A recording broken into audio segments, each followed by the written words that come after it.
Dear salesperson, leads aren't your problem, you are. I've heard this a lot, guys. Leads are bad, the leads are bad, the leads are bad. The number of times that I've heard that from salespeople, well, it's a lot. You'll always hear that, and so many times, in my experience, the vast majority of the times, that is not the problem. Let's talk about what some of the problems actually are. If you guys like this video, give it a thumbs up for me and feel free to subscribe to my channel for future content like this. These are some of the questions that unless you have a good answer for and you really know, you actually measure, watch, and you can actually show somebody, here is how we do it, here is what the results are, here's the measure of our performance, then you're missing opportunities. It's really easy to say, yeah, the leads are bad, but you took 5 days to follow up with them, or 2 days to follow up with them, or 1 day to follow up with them. How fast should you be following up? It should be minutes. If you're spending many hours or days getting back to people, don't be surprised that the leads are bad. Don't be surprised that leads are bad when you have all your leads going into an email inbox that somebody checks every once in a while or somebody else forgot to follow up with. All of that is a disorganized mess as it relates to the sales process. So, do you have a follow-up process? Do you have a clear place that you put leads? Do you have a number of times that you're following up with? There are plenty of statistics that show it could take 5, 6, 7, 8, 9 times reaching out to somebody before they actually sign up. Do you have a process in place that actually results in that? Do you have the materials that you need to follow up to keep somebody interested in your product or service? Really, for me, one of the things that I've observed with salespeople is they're so afraid of hearing no, that they're afraid of hearing that the person decided to go with somebody else, that they actually feel like, oh, look at all these opportunities that I have. Look at all these deals that I have. And when we dig into that deal and that deal and that deal, we find that they're not actually deals. It's fake. We're pretending. Don't waste your time pretending like you have deals. You either have it or you don't.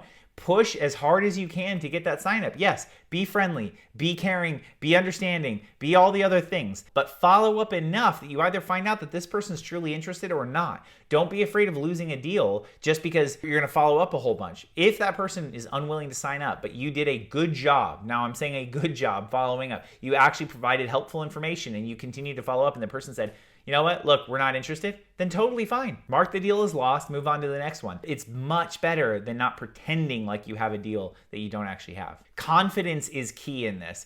If you are confident in your offer, you are a believer in your product or service, it's going to make it so much easier to sell. You'll find that all of a sudden leads get better when you are more confident. What are some of the ways that you can be more confident? How about this? Thinking about the objections that you get and actually working out answers to those objections so that when somebody brings up the objection, you can say, hey, look, I totally understand that that's the case. I totally get it. But one thing I'd like you to actually look at or consider is such and such and such. And when you do, the person goes, oh, that's actually a really good viewpoint. I wasn't thinking about that. But if you're only doing it after the fact or you're only doing it on the fly, you're not going to be as quick on responding that way. You're not going to be as quick as saying, yeah, here's my confident answer to the objection I know that you have. Because if the person didn't have an objection, either they're not qualified for your product or service, they aren't in need of your product or service, or you just haven't handled their objections well enough. And then it's very easy to point to leads and say leads are bad when you are doing a bad job handling their objections, when you're doing a bad job following up, when you don't have a smooth process.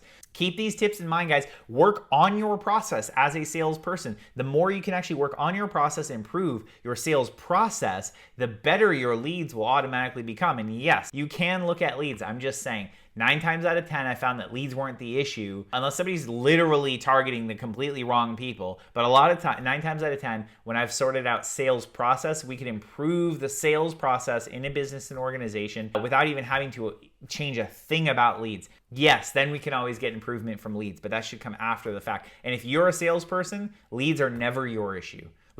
That should not be in your mindset at all. You should be looking at how do I actually get the most out of what I have, regardless of anything. It'll give you a causative approach in the situation. If this video helps out, guys, give it a thumbs up. Feel free to share it. Thank you so much. I'll see you in the next one.